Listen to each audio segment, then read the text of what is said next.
नेपाल के मेरे प्यारे भाइयों और बहनों, आप नेपाल में नई सत्ता का जो कुछ हो रहा है, बालन शाह जी की सरकार जो कुछ कर रही है, आप उसको अच्छी तरह से देख रहे हैं। जो भी हो, इस सरकार की नींव अमेरिकी साम्राज्य पर है, लेकिन फिर भी नेपाल मूल के लोग हैं, नेपाली मानसिकता के लोग हैं, नेपाली राष्ट्रीयता के लोग हैं, इसलिए हम लोग कुछ उम्मीद उनसे कर सकते हैं। अमेरिकन नहीं है, विदेशी नहीं है। इसलिए जो भी हमारी सरकार, आपकी सरकार नेपाल में है, बालन शाह जी की सरकार, जन जी की सरकार, जो भी मानिए, लेकिन नेपाल के लिए शुरुआत अच्छी की है। वो चाहे पृथ्वी पथ हो, चाहे वो महेंद्र पथ हो। बालन शाह जी को मैं देख रहा हूं, वो महेंद्र पथ पर चल करके नेपाल की विकास की तैयारी कर रहे हैं। नेपाल की इंडस्ट्री, नेपाल के बिजनेस, नेपाल की खेती, नेपाल की जो भी रिसोर्सेज हैं, चाहे पनबिजली योजना है, चाहे यूरेनियम है, चाहे सोना है, चाहे पेट्रोलियम है, चाहे कोयला है, चाहे जंगल है, या हिमालय में जो मीठे पानी की झीलें हैं, मैं देख रहा हूं उनकी सोच नेपाल के प्रति पॉजिटिव है।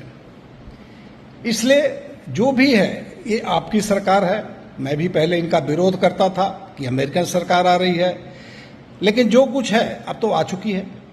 इसलिए जितना भी हो सकता है, ये जो पॉजिटिव काम कर रहे हैं, डेवलपमेंट के काम कर रहे हैं, जो भी ये लोग काम कर रहे हैं, अब इसका कुछ हद तक हमें समर्थन तो करना चाहिए। मैं देख रहा हूं बालन शाह जी की सरकार ने अभी धन कहां से नेपाल के लिए इकट्ठा होगा विकास के लिए, उन्होंने बड़ा अच्छा किया है। पहले तो जो लुटेरे थे, चाहे कम्युनिस्ट थे, चाहे नेपाली कांग्रेस लोग थे, चाहे माओइस्ट थे, जो भी पैसा लूट करके, नेपाल की तिजोरी का पैसा लूट करके विदेशों में जमा किए हैं, स्विट्जरलैंड में, दुबई में, हांगकांग में और भारत में, सबसे ज्यादा इन लुटेरों का, चाहे वो नेपाली कांग्रेस के नेता रहे हों सत्ता में, चाहे कम्युनिस्ट नेता रहे हों, चाहे माओवादी नेता रहे हों, चाहे मधेश के पार्टी के नेता रहे हों, सब ने भारत में सबसे ज्यादा पैसा जमा किया हुआ। मेरे प्यारे भाइयों और बहनों, मैं नेपाल के नेताओं की जो चोरी का, लूट का जो पैसा है भारत की बैंकों में, मेरे पास एक बहुत बड़ा रिकॉर्ड है। और मैं प्रयास कर रहा हूं कि भारत की सारी बैंक में, गवर्नमेंट बैंक में, प्राइवेट बैंक में, नेपाली नेताओं की जो भी पैसा है, मैं उसको और भी निकालने का प्रयास करूंगा। और बालन शाह जी की सरकार चाहे तो सीधा ही भारत सरकार से भी मांग सकती है नेताओं के लूटे हुए पैसे को, जो है कि बैंकों में जमा है। इस पैसे को ले जा करके सरकारीकरण करके के इस पैसे को नेपाल के विकास में लगाया जा सकता है। मेरे प्यारे भाइयों बहनों, आप लोग इस सरकार का साथ दीजिए फिलहाल। और ये विकास पुरुष, मैं तो बोलूंगा बालन शाह की जो सोच है नेपाल के प्रति पॉजिटिव है, इसलिए आप लोग इनके साथ दीजिए। एक तो हो गए लुटेरे जो विदेशों में पैसा जमा किए, दूसरे ये लूट करके जो संपत्ति अर्जित की है नेपाल में, इस संपत्तियों का डिटेल जांच हो, अध्ययन हो, और उस संपत्तियों को सरकारीकरण करके, इसको बेच करके या उसको कब्जा करके नेपाल के विकास में लगाया जाए। दूसरा, जो नेपाल में विदेश से आकर के, विशेषकर भारत से आकर के व्यापारी बसे, उन लोगों ने जो वहां के फैक्ट्रीज को बंद कराया, शुगर मिल्स को बंद कराया, तमाम कपड़ा मिल्स को बंद कराया, जूट मिल्स को बंद कराया, इन लुटेरों की जो संपत्तियां हैं, इनके बैंक के खाते हैं, इन बैंक के खातों को सरकारीकरण किया जाए, इनको पैसे को लेकर के नेपाल के विकास में लगाया जाए। और नेपाल में बहुत से जो माइक्रो फाइनेंस के लोग जो जनता के पैसे को लूटे हैं, कोऑपरेटिव्स हैं जो जनता के पैसे को लूट कर रखे हैं, इसको भी सरकार को लेकर के राष्ट्रीयकरण करके इसको नेपाल के विकास में लगाने की जो सोच है नई सरकार का, इसमें आप लोग उसका साथ दीजिए। और नेपाल के कृषि के विकास, क्योंकि बालन शाह जी तराई के हैं, मधेश के हैं, वो तराई के लोगों का दुख जानते हैं। तराई में न तो कोई सिंचाई की व्यवस्था हो पाई, किसी सरकार ने ध्यान नहीं दिया।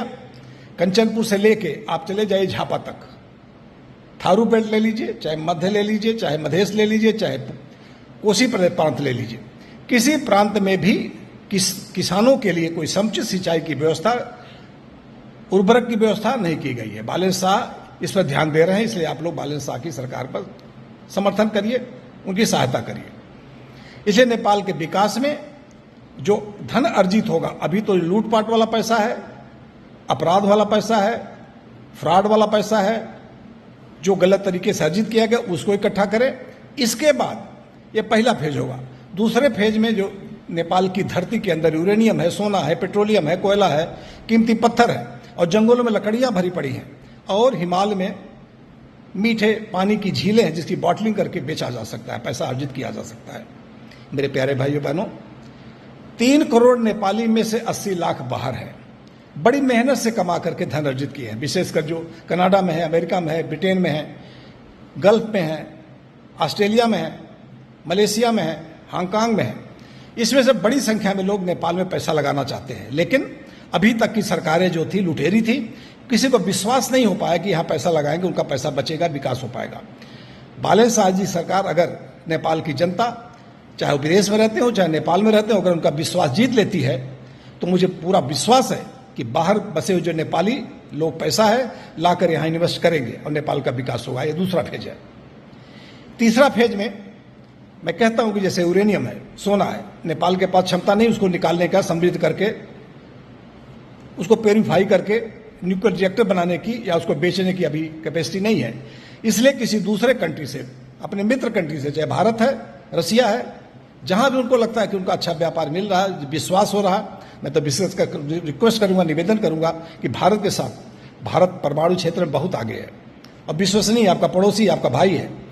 इसलिए यूरेनियम का समृद्धीकरण, उसका शुद्धिकरण, उसका न्यूक्लियर रिएक्टर लगाने में क्षमता बढ़ाने में नेपाल की जनता अपनी सरकार का साथ दे। नेपाल का विकास तीसरे फेज में भी होगा।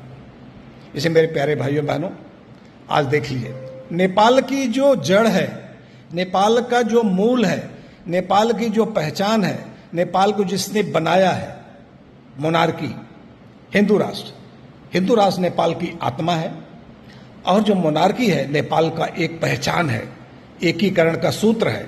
इसलिए उसको दोबारा लाइए, नेपाल की आत्मा को बचा लीजिए, नेपाल के एकीकरण का सूत्र को बचा लीजिए, नेपाल के धर्म को बचा लीजिए, नेपाल की संस्कृति को बचा लीजिए, नेपाल की शिक्षा को बचा लीजिए, नेपाल की धरती को बचा लीजिए।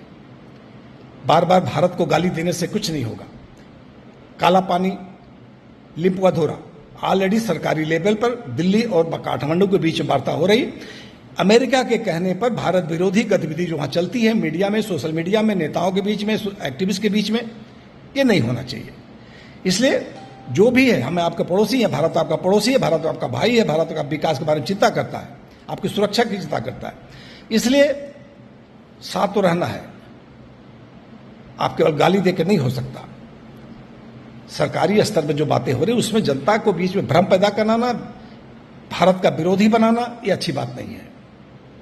एक चीज कोई नहीं उठाता, नेपाल के हजारों गांव चाइना कब्जा किया हो अपने बॉर्डर पे, उसके बारे में कोई नहीं बोलता, क्योंकि नेपाल में एक आंधी है, अविश्वास की आंधी, भारत के प्रति अविश्वास, भारत पर नफरत पैदा की है जो वेस्ट पैदा करता है, America, European union, church, Vatican और जिहादी कंट्री पाकिस्तान, जो नेपालियों के बीच मूलतः पहाड़ में बसे लोग, चाहे वो खस है, क्षेत्रीय बाहुन, ठकुरी या जनजाति के कुछ लोग हैं जो भारत के विरोध में दिन रात लगे रहते हैं। ऐसा नहीं होना चाहिए। सोचिए ठंडे दिमाग से, विकास कौन करेगा? पड़ोसी काम आएगा, हमेशा काम आया है। आज भारत के ऊपर संकट है, पूर्वी बॉर्डर पर पाकिस्तान, बांग्लादेश, अमेरिका तीनों लगे हुए भारत से युद्ध की तैयारी में। आज युद्ध हो गया तो आपके पास ना एक पेट्रोल पहुंच पाएगा, ना गैस पहुंच पाएगी, कुछ नहीं पहुंच पाएगा, राशन नहीं पहुंच पाएगा। इसलिए भारत के दुख में आप खुश होंगे, अच्छी बात नहीं है। लेकिन बालन शाह की सरकार, जो हम चाहते हैं, विशेषकर जो आपकी जनता चाहती है, मैं भी चाहता हूं, बालन शाह की सरकार उसी रास्ते पे चल रही है। बहुत से लोग कह रहे हैं, दिख रहा है, वो नेपाल के पिलर को, नेपाल के स्तंभ को, नेपाल की पहचान को, नेपाल की एकीकरण करने वाले सूत्र को बालन शाह जी की सरकार दोबारा लाने के लिए प्रयास कर रही है। इसलिए आप उनको साथ दीजिए। हाँ, नेपाल की पार्लियामेंट में एक दुर्घटना हुई है। बालन शाह जी राष्ट्रपति के अभिभाषण के समय पार्लियामेंट से उठ के चले आए। उसके बारे में आपको सोचना होगा क्यों ऐसा हुआ। मैं जहां तक मुझे पता है, आप इतिहास में जाइए ना, ये वही राष्ट्रपति हैं रामचंद्र पौडेल, जो किंग बीरेन विक्रम शाह के मर्डर के समय में गृह मंत्री थे, और ये वही हैं जिनको सब पता था, उस समय के प्रधानमंत्री गिरिजा प्रसाद कोइराला, और ये वो प्रधानमंत्री थे और ये गृह मंत्री थे, आर्मी चीफ थे। जो आर्मी चीफ थे आपके प्रज्वल शमशेर जबरा, इस सबको पता था क्या होने वाला, क्या होगा, क्या हुआ। जबरा साहब तो भाग गए, अमेरिका में सेटल हो गए। जीपी कोइराला साहब तो पछतावा कर करके जिस दुनिया से चले गए, स्वर्गवासी हो गए।